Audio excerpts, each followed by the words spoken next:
We have a Kamarion Franklin update. We do. And also, where have we seen this quarterback room before?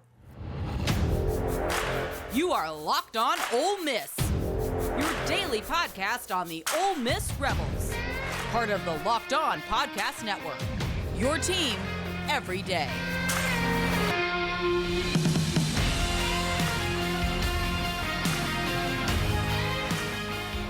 Thanks for making the Locked On Ole Miss podcast your first listen every day. We're free and, in fact, available wherever you get your podcast, including YouTube. Subscribe there, please. Also, we're part of the Locked On Podcast Network, your team every day, or more importantly, Ole Miss every day, right? I'm right. Today's episode is brought to you by Bird Dogs. Go to birddogs.com/lockedoncollege and they'll throw in a free custom Bird Dogs Yeti-style tumbler with every order. That is pretty cool. Hi, I'm Stephen Willis, and this is the Locked On Ole Miss podcast. I hope everybody is having a good day, and we will get on with it here. All right. Kamarion Franklin, an update on his services, if you will. He has visited Oxford yet again. It appears he's been in Oxford about every 2 weeks. Of course, that's because Oxford's like 50 miles away from his house, but it is what it is. Like I say, like that board back there. It is what it is. But he is on board with Ole Miss, and he's tweeting about it.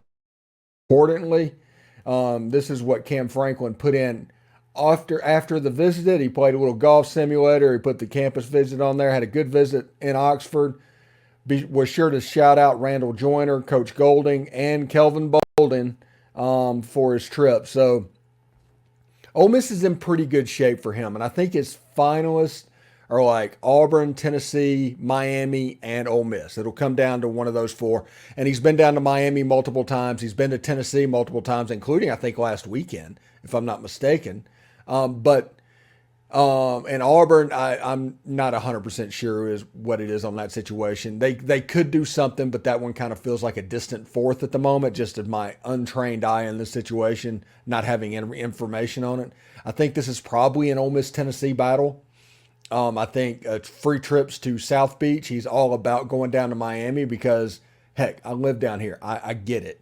It's pretty nice, especially during the summertime because it's hot in Mississippi. It's hot in Florida. So when everybody talks about the Florida heat, it doesn't really translate that much.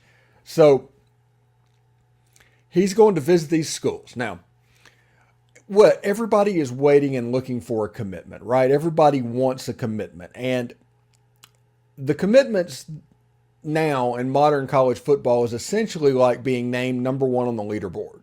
So whenever somebody does a top five, that's like, hey, this team is the leader. That's the way we used to refer to what a commitment is now.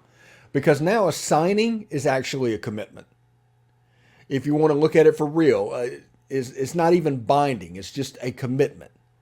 And what you want to do is keep them happy and healthy all the way through your program. And if you're able to hold on to them, then all of a sudden you can look at it exactly where it goes. Like I said, I view this a lot differently. I worked in the industry. I've worked in coach's office. I have a different way of perceiving how this goes on. But Kamarion Franklin, the fact that Ole Miss is this much into the game is absolutely a good thing. Also, I will caution everybody that Nakobe Dean was also around the Ole Miss facility all the time. Just saying on that one. So don't count your chickens on that, but Ole Miss has to be in a pretty good spot when it comes to Kamarion Franklin right now. Now, one thing I realized is we haven't shown any highlights of Camarion, and I thought we would rectify that this morning because this is a player that last year in high school had like 93 tackles, 67 of them solo, 48 quarterback pressures, and 27 quarterback hits. I mean, that's impressive. That's never not impressive. And he's a player, when you look at him coming off the end, he's twitchy. I don't know how I feel about these uniforms, but you can see he's an athlete. He's a fluid runner. He's all the things that you would expect. Honestly, what got him into the top 30 was his measurables. 6'5", 250 pounds, 260 pounds. Can actually get after the quarterback. In a lot of ways, he is a smaller version of what Robert Kimdichie was and coming to Ole Miss. I see a lot of the movements. I see a lot of the fluidity that Robert had with Kamarion Franklin. And he's just a terror on the edge. Now, some people are going to say, what does he project as at Ole Miss? And my answer is he projects at whatever he wants to do, honestly.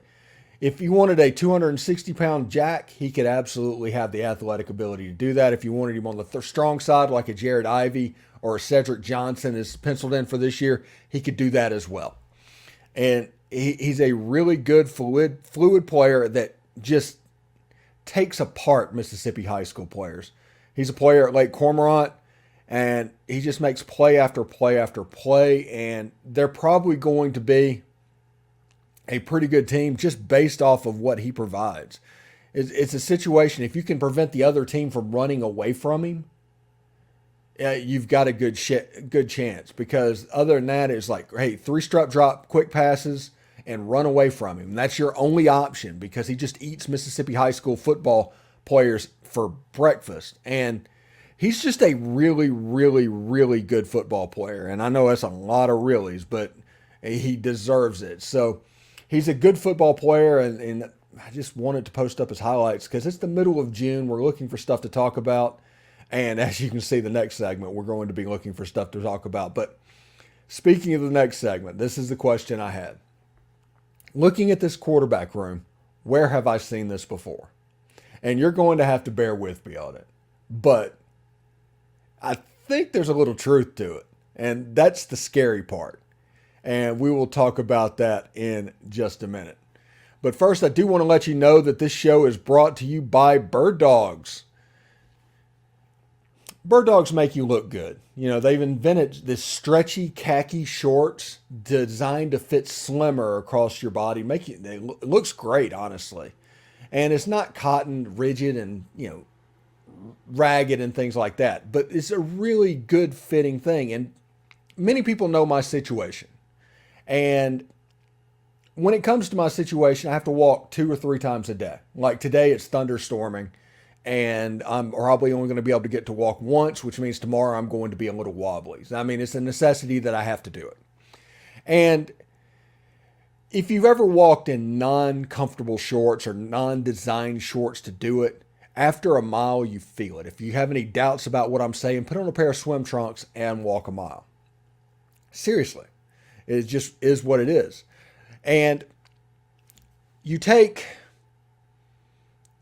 these shorts, which are the most comfortable shorts I've ever put on. And I actually look forward to getting out on the road walking in them. And you take the anti-stink and anti-sweat fabric that they use that is stretchy.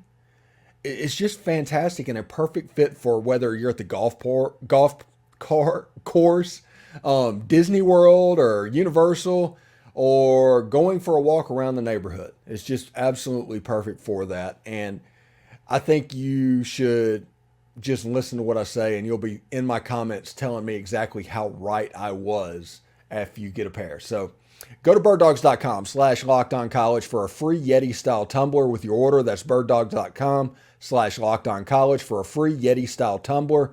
You want to take your bird dogs off. We promise you. Don't miss NBA Draft Live Thursday night, pick-by-pick analysis from our stable of local NBA hosts, national reaction from our NBA Big Board host, and a live check-in from inside the NBA Draft itself. Locked On NBA Draft Live starting at 7:30 Eastern on the Locked On NBA YouTube page. Yeah, Locked On does stuff like this really well. Everybody needs to check that out. There's several Locked On podcasts that have YouTube pages out there. I'm a member of like Locked On Tigers, Locked On NFL, stuff like that. But if you check those out, stuff like this, they do really, really well. We had a schedule release about a week ago, and it was pretty fantastic as well.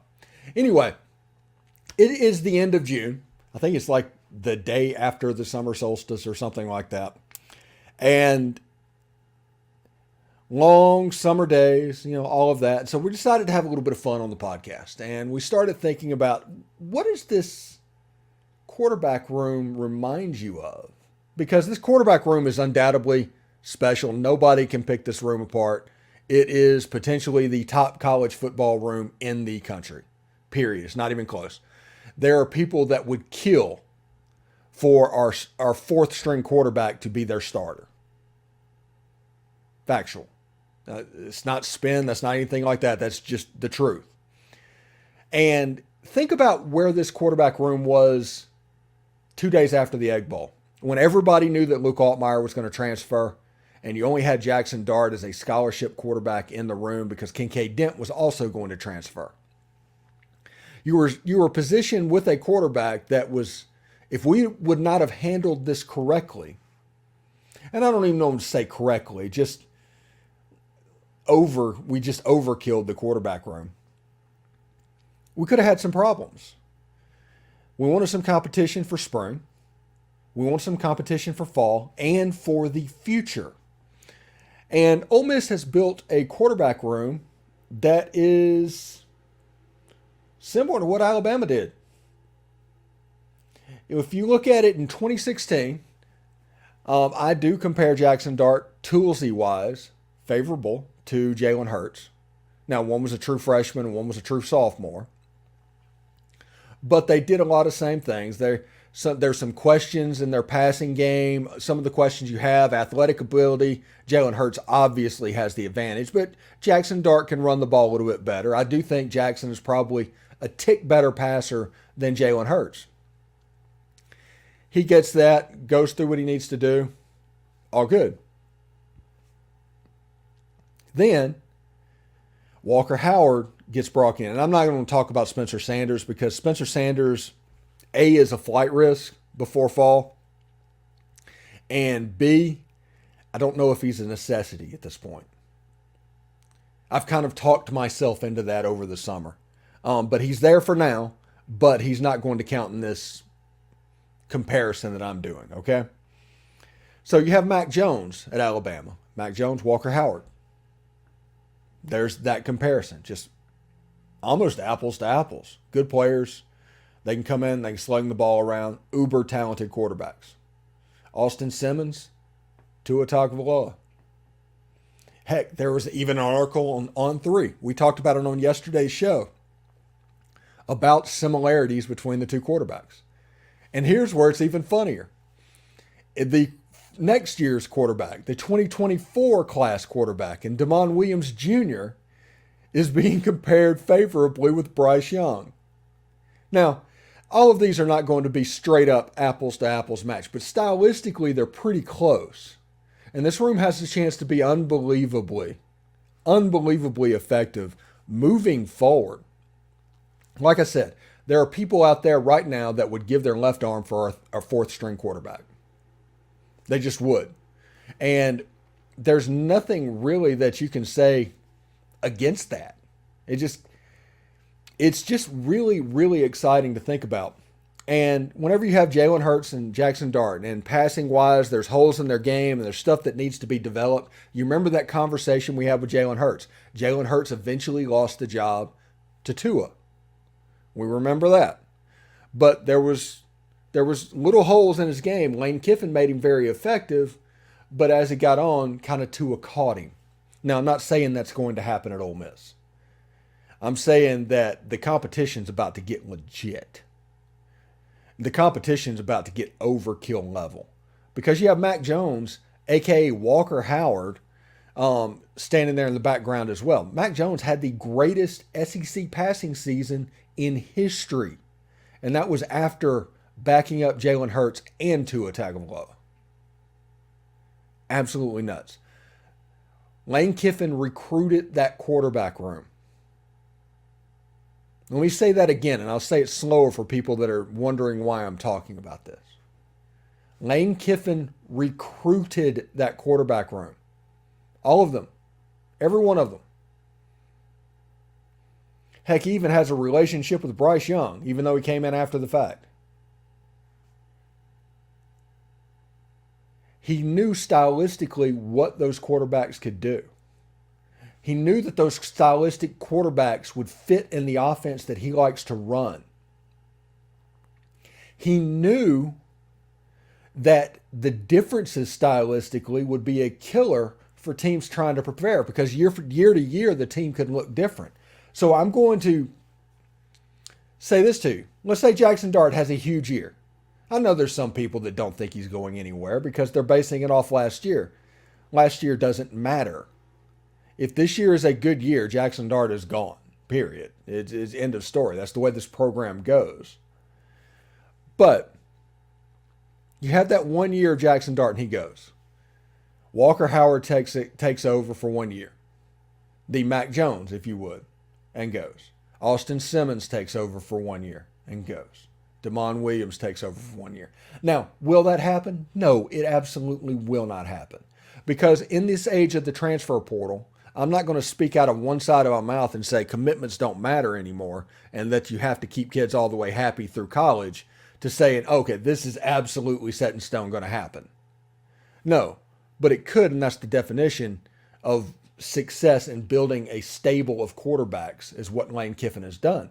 And people also need to realize in this age of you don't know who's going to go, you don't know who's going to be disgruntled, you don't know who's going to fit in, and they could leave at any moment. Don't you need a ton of quarterbacks in that room? This is the difference between what he built at Alabama and what he built now. He built Alabama's situation out of luxury. You build a thing, it's the old style, the pre-2018 model of this year's quarterback, next year's quarterback. And you're building a program. That's the way Nick Saban built his teams. Now it's being done out of necessity because you don't know who's going to go. Now, Jackson Dart can't transfer again unless he graduates. Walker Howard can't transfer again unless he graduates. Austin Simmons will be able to transfer again. Spencer Sanders can't transfer again unless he graduates. And Damon Williams will have his one-time free transfer. So the reality of this situation is, in every player that you get committed, and this is the way you need to look at a commitment, okay? There is so much work to be done after that it almost just does not matter. You need to keep them healthy because somebody is going to bail. We don't know who it is. It could be Austin Simmons. It could be Walker Howard. It could be any of them. But you need to have something there to not be in such a bad shape when it happens. Because it's going to happen. All the NIL money in the world can't stop it. Look what happened to Texas A&M's class. The best class in college football history.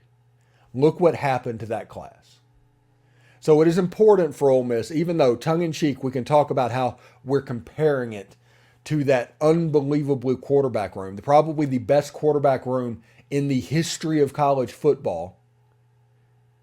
I think Miami in the mid-'80s could argue with that whenever they had Vinny Testaverde and Steve Walsh and Bernie Kosar and those guys in the same room. But that is an unbelievable room that Alabama put together to even be mentioned in the same breath. And you can stylistically see how these players look early in their careers and things like that. It'll be interesting to see how this grows and who's happy, who's disgruntled, who is actually becoming the team leader. All of these questions will be answered over the next year and a half. You can't just take a data point and extend it to eternity. As soon as you get a commitment, it's not over. As soon as you get a signee, it's not over. As soon as that player transfers, it's not over. Well, it probably is for your school if you transferred away from it, but you know what I mean. If you get a transfer in, there's still the grad transfer thing, which you have to worry about. The roster is not set in stone. Players are available everywhere. And because of that transfer portal roster, this is another way that commitments have been discounted. And I say this about everybody, even the ones that have committed to Ole Miss. We talked about Kamarion Franklin in this show. But this needs to be said to everybody and let everybody know what's going on. Like I said, a commitment basically means you're the leader. But if for some reason that person commits to another school, yes, you continue to recruit them, but thanks to the transfer portal, there's 20 other kids of equal or better stylistic things in the transfer portal. The only benefit that a high school player has over a transfer portal player is you get to develop him yourself. But then you run the risk of developing for somebody else. This is an absolute fascinating time in college football. The days of NIL and transfer portal and just completely have turned recruiting on its head. I love it. I'm here for it. I'm going to follow Kamarion Franklin. We're going to have Brian Smith on talking about recruiting after the break. Recruiting for me has gotten more fun since all this has happened. I do not miss the old days when we had a signing day in February and 5 official visits and all those things to where you could basically robotically fill in quotes over the course after an official visit weekend. The same thing happens. Now, I do miss all the weirdness in the Egg Bowl rivalry. I talked about that the other day in recruiting. But I don't miss all the robotic nature of signing day. Whenever it became just a made-for-TV event, they kind of lost me. They just kind of lost me. Anyway, Brian Smith is going to come up after the break. Stick around. All right. Thanks for making the Locked On Ole Miss podcast your first and listen every day. We're free and available wherever you get your podcast, including YouTube. It's part of the Locked On Podcast Network, your team every day. I'm here with Brian Smith, the Locked On recruiting guru, and we're going to talk a little bit about what's going on, who might be coming. We'll even have an update again about Kamarion Franklin as we put his highlights up on the first segment of today's show. Brian, how you doing, buddy? Doing well, sir. Doing well. Like you, I'm just trying to stay in the air conditioning. Being here in Central Florida certainly is rather warm.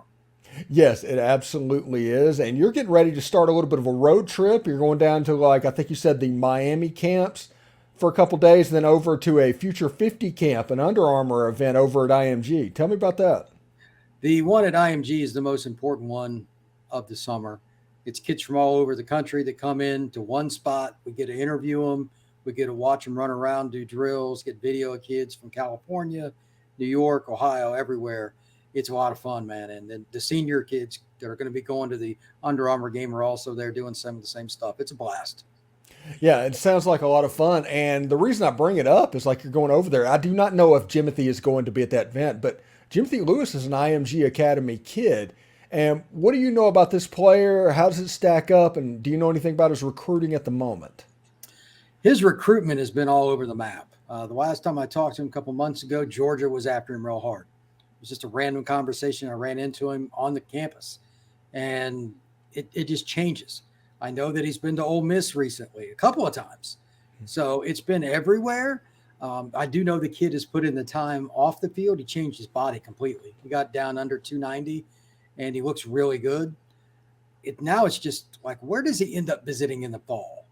That's my question. I'm not as curious about the summer as I once was because his recruitment is just flip-flopped all over. I think this could play out a little bit, but it is trending Ole Miss's way. Yeah. And I do want to get your opinion on this at the moment. And this is weird. I'm trying to figure out how recruiting has changed, say, since 2018. So I view at this point right now, if you get a commitment, now you would rather have it than not have it, but it's the equivalent of 2018 to being named the leader of a top 5. A signing is a true commitment. That's what a commitment used to be. And then it comes down to whether you can keep them when they get into school. How far off base am I on that? Right on the money. I mean, kids are transferring after spring football when they enrolled in January. Mm-hmm. So, I mean, it's wild, man. There's no such thing as just recruiting and signing day now. You're recruiting your own roster. Ole Miss, San Jose State, Harvard, doesn't matter.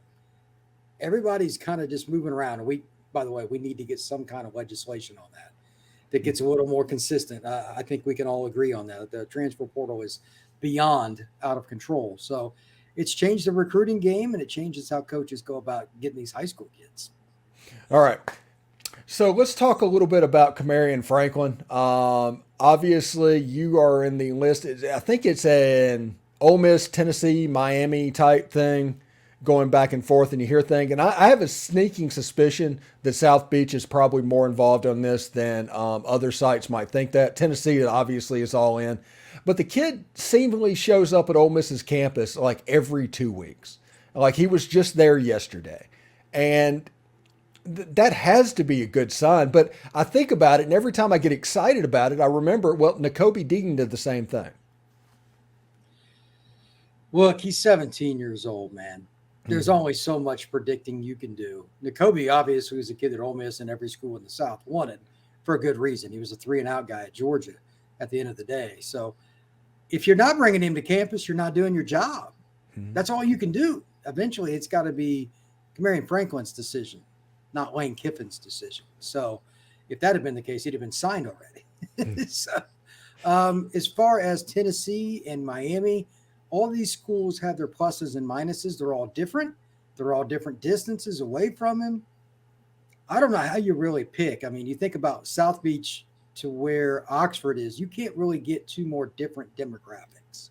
I mean, really. I mean, if you haven't been to South Beach, it's unexplainable. So a kid's going to be wowed by it. But sometimes a kid from Mississippi might have a little bit of trouble dealing with that on a daily point of sale kind of deal. Like, am I really going to be able to regurgitate this every day? It's too much. I don't know. So his visits, they're hard to follow, but you tell me, brother. You're the guy that knows everything about the Ole Miss Rebels. You tell me. Well, yeah, I like I said, I take it as a good sign, but now in the age where even official visits, there's no limit on it. Used to, you would get your 5 official visits. Now a kid can take 20 official visits, so you can't necessarily put so much stock in that. So I honestly don't know. It's one of the reasons I love recruiting now. Like, other people want recruiting in the way it was in 2008, to where you had the February signing day and you had the 5 official visits and everything, because it was robotic and you could count on that. People could write the quotes after an official visit just out of memory because they all said the same thing. Now there's so much chaos and so much that you don't know how to judge it. It's almost more fun now. When you look at Jamonte Waller, who committed to the Florida Gators, which good get for them. But I thought for weeks it was Penn State. We had the conversation that it was Penn State on this show. Auburn was in on it and stuff like that, where Ole Miss kind of fell out of the list, but just boom, he put out of thin air. It seems like he committed to Florida. And that is the type of thing that 10 years ago didn't happen. I don't know how to explain it either. Kids, I did write an article about this earlier today. Kids are leaving home more than ever, and it's by exponential amount. I mean, even like Mississippi is one of the states, those kids generally do not go far from home. They just don't. Even kids in Mississippi, I mean, think about it. You and I growing up, name a time you can remember Joe Paterno doing an in-home visit in the state of Mississippi. I can't think of one. Yeah. You know what I mean? Like Mississippi didn't get him, but Penn State was in and on. There's no way in the world you would have told me that going into this year that Penn State was going to be a player for Waller. I'd have laughed at you. But it's completely different.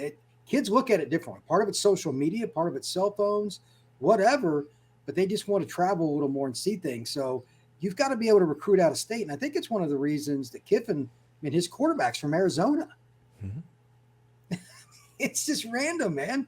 Sometimes you just got to take what you get and just trust the coaches. So the days of getting like 15 kids from inside the state of Mississippi, that's not going to happen for the Rebels or the Bulldogs. It's just a different time. Yeah, it's a crazy thing that you brought that up. But his quarterback this year is from Utah. His quarterback the year before that was from California. And then you have the Arizona kid that he's recruiting. There's a Florida kid on the list and a Louisiana kid. And that's the quarterback room at Ole Miss. And at home, the recruiting regionality player that would have signed 15 years ago potentially with an Ole Miss would be like a Walker Howard. But even Lafayette, Louisiana, that might be outside of that window for being a regional recruit.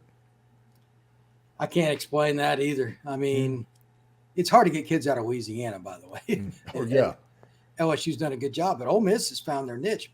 Maybe Howard helped open that up, but I don't know, man. You just find gold where you get it, and you just keep rolling. Lane Kiffin obviously kind of beats to his own drum anyway. Ole Miss will have to adjust, and we'll see where it goes. All right, before we get out of here, let's do a little quick update on the top Mississippi players. J.J. Harrell and Braylon Burnside committed to Mississippi State yesterday. We knew after Travaris Banks committed to Ole Miss and Mississippi State was all in, there was going to be some kind of retribution. That's the way this state works. Yep. It happens. We knew it was so predictable. It was so predictable. In fact, I did a whole show on the Egg Bowl recruiting rivalry because I knew that views would be absolutely astronomical, and it's doing actually pretty well, as you can imagine. But Jamonte Waller going to Florida, J.J. Harrell and Braylon Burnside to Mississippi State. They finally got a player that I think was in the top 13 in Mississippi, and they ended up getting 2. So good on the Bulldogs for that. But it's like we talked about earlier. This just means, hey, J.J. Harrell just announced a leader. He's already decommitted from one school. This is so far from over. Do you think Lane Kiffin cares? Yeah. Let me answer that for you. No, absolutely not. This is why that state is so wild. Not only do you have LSU and Alabama and Georgia always going in there, the 2 in-state schools still do hate each other. Mm-hmm. These little in-state rivalry, it doesn't just happen when they play the game. Mm-hmm. It's 365, brother.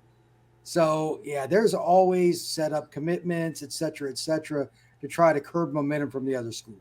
And I know that's what you were talking about. So it's part of the game.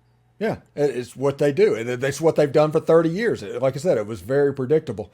And real quick, one thing that Lane Kiffin has brought up an idea of something that I don't know how much traction it's going to get, but let me ask you about it. He thinks that whenever a kid decides to commit, he should be able to go ahead and sign. Wow, I don't even know. Yeah. Like just a rolling signing date? I don't think a rolling signing day. He's got no chance to get that done, but it's interesting because the NCAA doesn't want to deal with that. I can tell you how that's going to work. But yeah, that'd be a nightmare for them. Yeah, but it was interesting. Like yesterday, if J.J. Harrell and Braylon Burnside could have just go ahead and inked with Mississippi State instead of Mississippi State now, their number's out there. The offer has been made. So I don't know what it is. Let's say $100,000 was the NIL offer. Everybody in the Southeast knows that offer now. Everybody, that is the number they're going to have to defend, and there's going to have to be negotiations, renegotiations, even just the gatekeeper to get that signature. I don't think people realize how crazy of a recruiting world and landscape we have created in the last 3 years. It's not even something I can think about and figure out. And it's brought up to me every day by a high school coach, by a recruit, somebody. It's incredible because every kid views it differently. Every single kid. Every recruitment goes through some kind of NIL conversation. Some kids want upfront money. Some kids just want to earn it. It's wild. And yeah, you're right. Putting that number out there does put a monkey on your back because people know who you are and they're going to have something to shoot for. Yeah. And that number that it goes out there, I mean, it becomes basically like a spreadsheet with the prospect. And instead of their football jersey number, it's their NIL number. So however they're playing and everything, it probably depends on what that number is. And whenever somebody gets brought into your school, it's just incredibly interesting, incredibly confusing, but it's fun. I enjoy it. Yeah, I always have something to talk about. It's not always the most positive thing in the world because it's impossible to find out all the details, but it's here to stay. We just got to manage it better, I think, as a collective throughout the country. So what a uniformity would be nice. All right. Thanks for making the Locked On Ole Miss podcast your first listen every day. We are free and available wherever you get your podcast, including YouTube. Subscribe there. Also, our everydayers, we're going to continue going through those early summer weeks of SEC football and Ole Miss football until Media Days gets here. I want to thank Brian Smith for joining us today. I hope everybody has a good Thursday and enjoys it. And Brian, be safe whenever you go out there and to the Miami camp and to the IMG camp as well. Thank you, sir. I appreciate it. Everybody have a great day. All right. Take care.